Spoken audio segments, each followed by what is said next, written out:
अगर आप कोलेस्ट्रॉल को लेकर परेशान हैं तो ये वीडियो एंड तक लाजमी देखिएगा और अपने दोस्तों से भी शेयर कीजिएगा ताकि उनको भी फ़ायदा हो।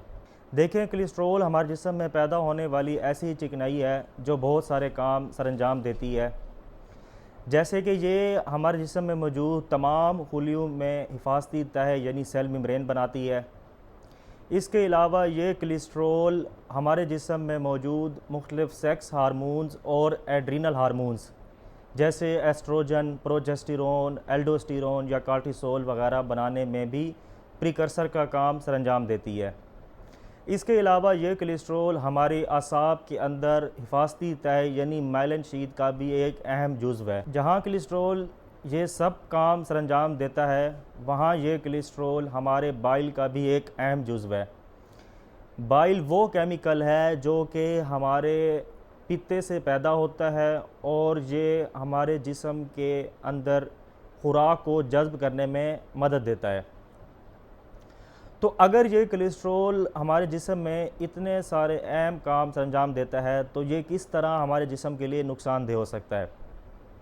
इसको समझने के लिए ये देखिए कि हमारे जिस्म में जब कोलेस्ट्रॉल पैदा होता है तो ये कोलेस्ट्रॉल कुछ कैरियर प्रोटीन्स के ज़रिए हमारे मुख्तलिफ़ खुलियों तक जाता है और इन कैरियर प्रोटीन्स को LDL यानी लो डेंसिटी लाइपोप्रोटीन कहा जाता है।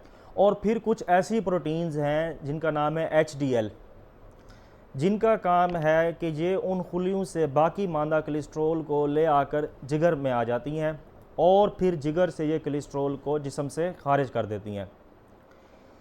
तो अगर हमारे जिस्म में LDL बढ़ रहा है, जिसको बैड कोलेस्ट्रॉल भी कहा जाता है, तो ये हमारे लिए ख़तरनाक है क्योंकि इसका काम था कोलेस्ट्रॉल को जिगर से ले जाके मुख्तलिफ़ खुलियों तक पहुंचाना। और अगर ये कोलेस्ट्रॉल मुख्तलिफ़ खुलियों में रह गया है तो अब ये हमारे लिए ख़तरनाक है। इसके बरक्स अगर हमारे जिस्म के अंदर HDL यानी गुड कोलेस्ट्रॉल ज़्यादा है तो ये कोलेस्ट्रॉल को उन खुलियों से वापस जिगर तक ले आएगा जो कि हमारे लिए मुफीद है। ये बात यहाँ समझ लीजिए कि हमारे जिस्म के अंदर कुल 75% कोलेस्ट्रॉल जिगर पैदा करता है, जबकि सिर्फ 25% हम बाहर से लेते हैं। अब हम उन फैक्टर्स की तरफ आते हैं कि जिसकी वजह से ये कोलेस्ट्रॉल हमारे जिस्म के लिए ख़तरनाक साबित हो सकता है। देखें, कोलेस्ट्रॉल हमारे खून की शरियानों में तब इकट्ठा होना शुरू होता है जब इन खून की शरियानों की अंदरूनी तह यानी एंडोथीलियल लेयर डैमेज होती है। और ये एंडोथीलियल लेयर किन वजूहात की वजह से डैमेज हो सकती है? उन वजूहात में सबसे अहम डायबिटीज़ है यानी शुगर। ये शुगर इस एंडोथीलियल लेयर को नुकसान पहुंचाती है और उसी नुकसान शुदा एंडोथीलियल लेयर को मुरम्मत करने के लिए, को सेव करने के लिए कोलेस्ट्रॉल आकर इसके ऊपर इकट्ठा होना शुरू हो जाता है। एंडोथीलियल लेयर के डैमेज होने की एक और बड़ी वजह हाई ब्लड प्रेशर है, यानी अगर आपका ब्लड प्रेशर बढ़ा हुआ है तो ये भी आपकी एंडोथीलियल को नुकसान पहुंचा सकता है। इसके अलावा ओबेसिटी खुद भी इस एंडोथीलियल लेयर को नुकसान पहुंचा सकती है। इसके अलावा अगर आपके जिस्म के अंदर चिकनाई बढ़ी हुई है, यानी अगर आपको फैमिली हिस्ट्री है हाई कोलेस्ट्रॉल की, तो ये भी आपकी एंडोथीलियल लेयर को डैमेज कर सकता है। तो इन तमाम सूरत हाल में कोलेस्ट्रॉल खून की शरियानों में इकट्ठा होना शुरू हो जाएगा। अब इस चीज़ को समझने के बाद हम आते हैं हाई कोलेस्ट्रॉल की अलामात की तरफ। देखें, अक्सर व बेशतर तो ऐसा होता है कि जब जिस्म में कोलेस्ट्रॉल बढ़ जाता है तो इसकी कोई अलामत नहीं आती, लेकिन बाज़ सूरतों में अगर ये कोलेस्ट्रॉल खून की शरियानों में इस हद तक बढ़ जाए कि ये वहाँ पर खून के बहाव को कम कर दे और अगर खून अच्छी तरह वहाँ नहीं पहुँच रहा तो ये मुख्तलिफ़ अलामात करा सकता है। यानी अगर खून दिल की शरियानों को, जिनको कोरोनरी आर्टरीज़ कहा जाता है, तक सही तरह नहीं पहुँच रहा तो ये अंजाइना यानी चेस्ट पेन करा सकता है। और अगर ये चेस्ट पेन किसी दिल के मसले की वजह से है तो 70% इम्कान है कि आपके अंदर कोलेस्ट्रॉल बढ़ा हुआ है। और अगर यही कोलेस्ट्रॉल दिमाग की शरियानों में इकट्ठा होना शुरू हो जाए तो ये स्ट्रोक यानी फालिज करा सकता है। अगर ये कोलेस्ट्रॉल आपके जिगर के गिर्द जमा होना शुरू हो जाए तो ये फैटी लीवर का सबब बनता है। और अगर ये कोलेस्ट्रॉल आपकी टांगों की शरीयानों में इकट्ठा होना शुरू हो जाए तो इसको इंटरमिटेंट क्लाडिकेशन कहा जाता है, जिसके अंदर मरीज़ों को ये शिकायत आती है जब वो चलते हैं तो कुछ वक्त के बाद उनको टांगों में दर्द होना शुरू हो जाता है। इसके अलावा अगर आपको सारा दिन थकान रहती है तो इस चीज़ का कभी इम्कान है कि आपके अंदर कोलेस्ट्रॉल का लेवल बढ़ रहा है, जिसकी वजह से आपके जिस्म तक ब्लड सप्लाई अच्छी तरह से नहीं हो पा रही। और चूँकि खून का काम है आपके मुख्तलिफ़ खुलियों को ऑक्सीजन और न्यूट्रिएंट्स मुहैया करना, और अब क्योंकि कोलेस्ट्रॉल बढ़ने की वजह से खून की शरियानें सिकुड़ चुकी हैं और उन तक खून अच्छी तरह नहीं पहुंच पा रहा, तो इसलिए आपको थकावट यानी फटीग भी हो सकती है।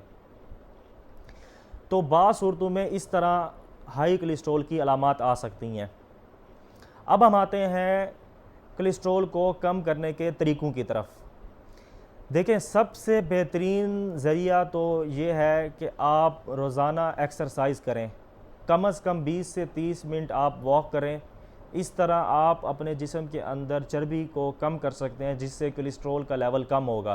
कहा गया है कि एक्सरसाइज करने से हमारे जिस्म के अंदर एक और केमिकल पैदा होता है जिसे नाइट्रिक ऑक्साइड कहा जाता है, और ये नाइट्रिक ऑक्साइड खून की नालियों को खुला कर देता है, यानी उनको डायलेट कर देता है, और इस तरह उनकी ब्लड सप्लाई मज़ीद बेहतर हो जाती है। एक्सरसाइज के अलावा दूसरा तरीका कोलेस्ट्रॉल को कम करना का ये है कि आपने चिकनाई वाली चीज़ों को कम से कम इस्तेमाल करना है। यानी आपने बाहर की फ़ास्ट फूड नहीं खानी, आपने मुख्तलिफ़ किस्म के ऑयल या घी में पकी हुई चीज़ें कम से कम खानी है। और इन ऑयल और घी के बरक्स आप देसी घी इस्तेमाल कर सकते हैं। इसके अलावा आप कोकोनट ऑयल इस्तेमाल कर सकते हैं। इसके अलावा आप एक्स्ट्रा वर्जन कैनोला ऑयल यानी सरसों का तेल इस्तेमाल कर सकते हैं, या फिर आप जैतून का तेल यानी ओलिव ऑयल इस्तेमाल कर सकते हैं। आज ही आप अपने घरों से घी और ऑयल की बजाय, जो आप बासमती घी वगैरह इस्तेमाल करते हैं, उसकी बजाय अगर आप ये 4 ऑयल शामिल कर लेते हैं तो आप इस तरह से भी कोलेस्ट्रॉल को कम कर सकते हैं। तीसरा तरीका कोलेस्ट्रॉल को कम करने का ये है कि आपने इंटरमिटेंट फास्टिंग करनी है। और इंटरमिटेंट फास्टिंग करने का तरीका ये है कि आपने अपना रात का खाना मगरिब तक खा लेना है, और अगले दिन सुबह का खाना आपने कम से कम 9 से 10 बजे खाना है। तो इन 15 से 16 घंटे का वक्फ़ा देकर खाने से आप अपने जिस्म के अंदर कोलेस्ट्रॉल की मिकदार को काफ़ी हद तक कम कर सकते हैं। इसके अलावा कोलेस्ट्रॉल को कम करने का एक और तरीका ऐसी ग़िज़ाएँ हैं जो कि तहकीक से साबित है जो हमारे कोलेस्ट्रॉल को कम करती हैं, और उसमें सबसे अहम चीज़ गार्लिक यानी लहसुन है। रिसर्च में ये देखा गया है कि जो लोग रोज़ाना एक फली लहसुन की यानी 1 क्लोव गार्लिक इस्तेमाल करते हैं तो उनके अंदर 8 हफ्तों के अंदर अंदर कोलेस्ट्रॉल की मिकदार काफ़ी कम हो गई थी। आखिरी तरीका कोलेस्ट्रॉल को कम करने का ये है कि अगर आप स्मोकिंग कर रहे हैं तो आप स्मोकिंग छोड़ दें। इस तरह से भी आप अपने जिस्म के अंदर कोलेस्ट्रॉल का लेवल कम कर सकते हैं। और अगर आप कोलेस्ट्रॉल को कम करने वाली कोई अद्वियात ले रहे हैं तो आपने उनको ऐसे बग़ैर किसी मेडिकल एडवाइस के कभी भी नहीं छोड़ना। ये जो मैंने आपको तरीके बताए हैं कोलेस्ट्रॉल कम करने के, ये आप अपनी लाइफस्टाइल मॉडिफिकेशन से इस कोलेस्ट्रॉल के लेवल को कम कर सकते हैं।